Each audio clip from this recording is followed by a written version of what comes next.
বাবাজি এটার নাম কি? হটপিটিস। হ্যাঁ, হটপিটিস আচ্ছা। পাকিস্তান আমল হটপিটিস। এটা কি পাকিস্তান আমল থেকে আপনি বিক্রি করেন?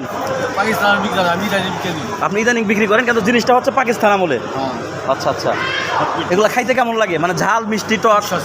জাল আছে, মিষ্টি আছে।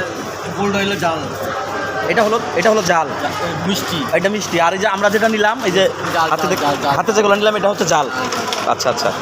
আর গোলটার দাম কয় টাকা করে? 20 টাকা। আর আমরা যেটা নিলাম 20 টাকা। এটাও 20 টাকা। আচ্ছা ঠিক আছে, আমরা খেয়ে দেখি কেমন লাগে। এই যে মনির ভাই আছে, মনির ভাই হাতে দেখতে পাচ্ছেন 3 পিস নিচ্ছি। আসলে আমরা 3 জন, যে কারণে 3 পিস নিলাম। জানি না কেমন লাগবে, খেয়ে দেখার পরে বলতে পারবো যে কেমন লাগে। এটা কিন্তু কমলাপুর রেলওয়ে স্টেশনে বিক্রি হচ্ছে। আপনারা চাইলে কিন্তু আপনারাও এসে খেতে পারেন। এই যে বাবাজি বিক্রি করে। বাবাজি আপনার নাম কি? মুবারক হোসেন। মুবারক হোসেন। মুবারক হোসেন উনি কিন্তু এখানে বিক্রি করেন, আপনারা চাইলেও খেতে পারেন।